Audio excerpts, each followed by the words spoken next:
સુરતમાં બુટલેગરો બેફામ નિર્દોષ રત્ન કલાકારની હત્યા, પ્રેમિકા સાથે બેસેલા મહિલા બુટલેગરના પુત્રને આપેલો ઠપકો હત્યા સુધી પહોંચ્યો।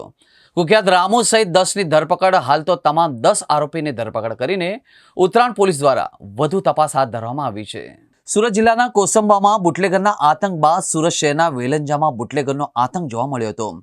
વેલંજાની આમવિલા સોસાયટીમાં બેસેલા સ્થાનિકો ઉપર 23 ફેબ્રુઆરીની ગતરાત્રે બુટલેગર અને તેના 9 સાગરીતોએ હથિયાર વડે આડેધડ હુમલો કરતા નિર્દોષ રત્ન કલાકાર યુવાનનું મોત નીપજ્યું હતું, જ્યારે અન્ય 4ને ગંભીર ઈજા થતા તેમને સારવાર માટે હોસ્પિટલમાં દાખલ કરવામાં આવ્યા હતા।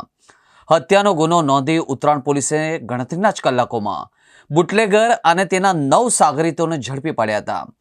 ઉલ્લેખનીય છે કે પ્રેમિકા સાથે બેસેલા મહિલા બુટલેગરના પુત્રને ઠપકો આપ્યો હતો અને ત્યારબાદ બુટલેગર ટોળકી લઈને આવ્યો હતો અને જેને આ ઝઘડા અંગે કાંઈ જાણ ન હોય તેવા નિર્દોષ રત્ન કલાકારની હત્યા કરી નાખી હતી। કાપોદ્રામાં નામચીન દિલીપની ટોળકીનો રામુ ગોધરા 6 માસ અગાઉ હત્યાની કોશિશના ગુના હેઠળ પકડાયો હતો। ગત અઠવાડિયે જ એ જેલમાંથી છૂટ્યો હતો। શીલાના અડ્ડા ઉપર બેસી રહેતા રામુએ વેલંજામાં થયેલી માથાકૂટમાં જપલાવી લાલુ સાથે આ હુમલો કર્યો હતો, જેમાં નિર્દોષ રત્ન કલાકારની હત્યા કરી દેવામાં આવી હતી। હાલ તો તમામ 10 આરોપીઓની ધરપકડ કરીને ઉત્તરાયણ પોલીસ દ્વારા વધુ તપાસ હાથ ધરવામાં આવી છે। ગઈકાલે રાત્રે ઉત્તરાયણ પોલીસ સ્ટેશનમાં વેલંજા વિસ્તાર આવેલો છે, એમાં એક હત્યાનો બનાવ બનેલો છે। એમાં બીજા 3 લોકોને પણ ઈજા થયેલી છે।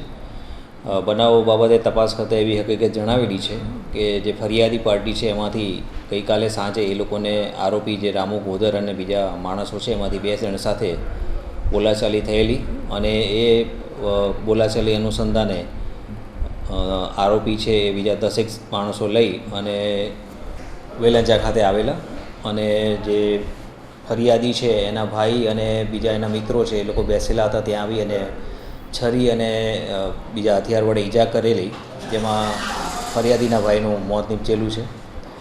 બનાવ અનુસંધાને 10 જેટલા માણસો છે આઈડેન્ટિફાઈ કરવામાં આવેલા છે અને એમને ગુનાના કામે ધરપકડ કરવામાં આવેલી છે અને આગળની તપાસની કામગીરી ચાલુમાં છે।